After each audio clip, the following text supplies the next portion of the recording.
संत एकनाथ महाराज यांचा जन्म शके 1470 मध्ये पैठण येथे भानुदास नावाच्या महान भगवत भक्ताच्या वंशात झाला.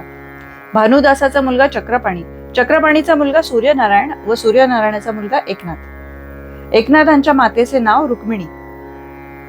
यांनीच भावार्थ रामायण तसेच अनेक मोठ्या मोठ्या ग्रंथांची रचना केली. या भावार्थ रामायणाच्या सुरुवातीला मंगलाचरणात त्यांनी श्री गणेशाचे स्तवन करून, त्यानंतर सरस्वतीला वंदन करून, संत सज्जन सर्वांची अनुमती घेऊन, आपल्या कुळदेवतेचे स्मरण करून आणि आपल्या गुरु जनार्दन स्वामी यांची आज्ञा घेऊन भावार्थ रामायणाला सुरुवात केली.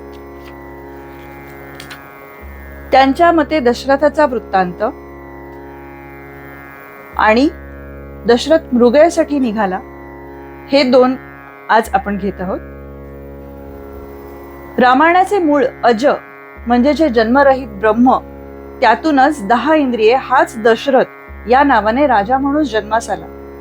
ते अजत्व दृष्टी समोर ठेवूनच त्या दशरथाचा पुत्र म्हणून अजन्मा राम जन्माला येणार आहे, हा त्यातील पारमार्थिक अर्थ आहे. सर्व देव रावणाचे दास झाले होते, त्यामुळे ब्रह्मादिकांना फार चिंता लागली. त्यांनी रमानाथ विष्णूंची प्रार्थना केली. तेव्हा विष्णूने त्यांना आश्वासन दिले, राक्षसांचा घात करण्यासाठी मी जन्म घेईन. रमा हीच अवतार घेऊन कलहाचा हेतू ठरेल व हिच्यामुळेच निशाचरांचा अंत घडेल. तुम्ही सर्व देवांनी वानर रूपात अवतार घ्यावे. मी व रमा दोघे जण अवतार घेणार आहोत व आम्ही देवांवरील संकटाचा नाश करून स्वधर्म वाढवू आणि मोक्षाची गुढीच असे जे नाम त्याचा महिमा वाढवू. या अवताराने सूर्यवंशाची फार उन्नती होईल. सूर्यवंशात अज राजाचा पुत्र दशरथ हा झाला. तो स्वधर्माचे आचरण करणारा होता. त्याच्या मुख्य 3 राण्या होत्या. त्यातील ज्येष्ठ पत्नी कौसल्या तीच सद्विद्या होय. सुमित्रा ही पत्नी म्हणजे सुबुद्धी व कैकेयी ही पत्नी म्हणजे अविद्या होय. त्या कैकेयीची दासी मंथरा ही होती, ती म्हणजे कुविद्या.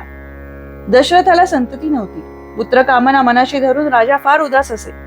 राजभवन, सिंहासन, भोग, विषय, मान सन्मान, वस्त्रे, अलंकार, स्त्री संघ, छत्र चामरे, स्तुती स्तोत्रे या कशातच त्याला सुख वाटत नसे. तो विरक्त मनाचाच होता. पुत्र प्राप्ती विना कशातच त्याला गोडी नव्हती. त्याचाच पुत्र म्हणून विष्णू श्री रामचंद्र या नावाने अवतार घेणार होते. अंधाला आपला पिताही दिसत नाही, याप्रमाणे विषयासक्तीने अंध झालेल्या मनुष्याला भगवंताचे ज्ञान नसते. पण दशरथ पुण्यवंत, सदाचारी, पुण्यश्लोक राजा होता. त्याच्याच पुत्राच्या रूपाने भगवंताचा अवतार होणार होता. दशरथाचे मन नगरात रमत नव्हते, म्हणून तो मृगयेसाठी वनात गेला होता. त्याने काही काळ सावज मिळेल म्हणून वाट पाहिली. प्राणी घात हा त्याला मनापासून आवडत होता असे नाही, पण त्याला एकटेपणाने जल फलादी आहार घेऊन राहायलाच आवडले असते. तो वनात गेला असता काय झाले ते ऐका.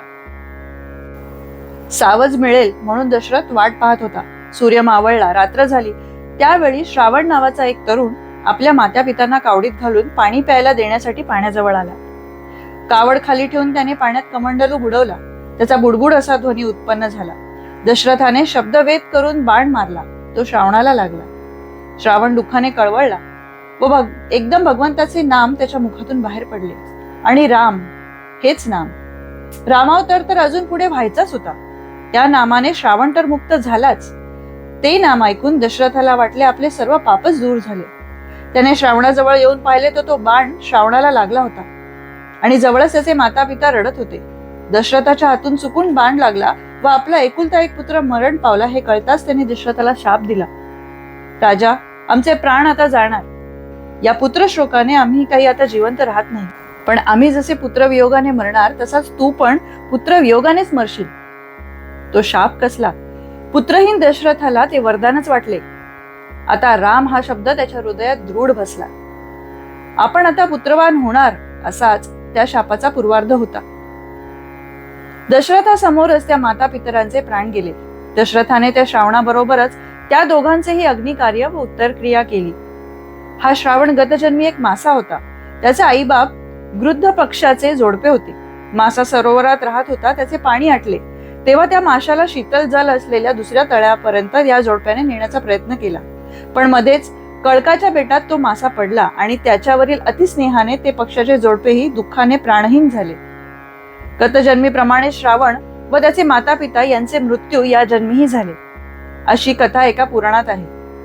राम नाम कानी पडले तर ब्रह्महत्येचेही पातक नाहीसे होते, असे शास्त्रवचन आहे. जेथे ब्रह्महत्या घडते तेथे अश्वमेध यज्ञ केला तर ते पाप नाहीसे होते. ज्या देशात ब्रह्महत्या होते तेथे दुष्काळ पडतो व लोकांवर नाना संकटे येतात. पूर्वी दैत्यगुरु शुक्राचार्याने पाण्याचे प्रवाह अडवले होते, त्यामुळे लोकांना पाणीच मिळेना. जणू ब्रह्महत्याच घडली असावी असे सर्वांचे हाल होऊ लागले. त्यावेळी राजा दशरथ जगाचे संकट दूर करण्याकरता शुक्राचार्यांवर आक्रमण करण्यासाठी रथ घेऊन स्वर्गात गेला होता. वृषपर्वा हा दैत्यांचा राजा युद्धासाठी मोठे दैत्य सैन्य घेऊन आला. प्रचंड युद्ध झाले, दैत्यांचा पराभव होऊ लागला. दशरथाने आपल्या कैकेयी या प्रिय राणीला त्या रथात बसवले होते. शुक्राने एक बाण अचूक मारून राजाच्या रथाचा आस तोडला. तेव्हा कैकेयीने आपल्या हाताने रथ तोलून धरला. दशरथाने दैत्यांवर विजय मिळवला व शुक्राचार्याला पृथ्वीवर पाण्याचे प्रवाह सोडण्यास लावले. त्यामुळे लोक सुखी झाले. गुरांना पाणी चारा मिळू लागला. यज्ञयाग होऊ लागले. देव दशरथावर प्रसन्न झाले. इंद्राने दशरथाला इंद्रपुरी समान वैभव दिले. देवगुरु बृहस्पती यांनी दशरथाला तुझे सर्व मनोरथ सिद्धीस जातील असा वर दिला. तुला पुत्र संतती होईल त्यासाठी विभांडक मुनीच्या मदतीने तू पुत्र कामेष्टी नामक यज्ञ कर. विभांडक स्वतः येणार नाहीत, पण त्याचा पुत्र ऋषी शृंग नावाचा आहे. त्याला स्त्रियांकडून भुलवून नगरात आणावा. तो येताच त्याचा विवाह तुझ्या कन्येशी कर. तुझा मित्र शांतनू याने तुला जी शांता नामक मुलगी दिली आहे तिचा त्या ऋषशृंगाशी विवाह करू. मी काही अप्सरा पाठवीन, त्या ऋषशृंगाला भुलवून तुझ्या नगरीत आणतील. इंद्राने असे वरदान दशरथाला दिले. त्याच वेळी कैकेयीवर दशरथ प्रसन्न झाला, कारण रणात जो विजय मिळवला होता तो तिच्या महान साहसानेच मिळाला होता. राजा तिला म्हणाला, तू काय इष्ट असेल ते माग, मी तुला ते नक्की देईन. त्यावर कैकेयी म्हणाली, नाथ, तुमच्यामुळेच मला स्वर्गतुल्य असे सर्व काही सुखभोग व वैभव मिळाले आहे. आत्ताच मागण्यासारखे असे काही नाही, पण जर नंतर कधी काही मागावेसे वाटलेच तर मी मागेन. आपण त्यावेळी ते मला द्या. त्यावर दशरथाने कैकेयीला भविष्य काळासाठी तसे वचन दिले. इंद्राने त्यांना स्वर्गात आपल्याजवळ आदराने राहून घेतले. दशरथाची कीर्ती अति दाही देशात व तिन्ही लोकात पसरली. यथावकाश राजा जेव्हा अयोध्येत परत आला त्यावेळी नगरात अत्युत्तम साजसज्जा केली होती. मखरे, तोरणे, फुलांच्या पायघड्या, नाना मंगलवाद्ये, नागरिकांच्या मनीचा आनंद व उत्साह तर अवर्णनीयच. दशरथाचे फार मोठे स्वागत करण्यात आले. उत्तम वस्त्रालंकारांनी सजलेल्या नरनारींनी सगळे मार्ग भरून गेले होते. नगारांचे पडसाद स्वर्गातील देवांना सुद्धा ऐकू जात होते. श्री भावार्थ रामायण बालकांड दशरथ विजयाभिगमन नावाचा पहिला अध्याय समाप्त. श्री सीता रामचंद्रार्पणमस्तु. एकनाथ महाराजार्पणमस्तु.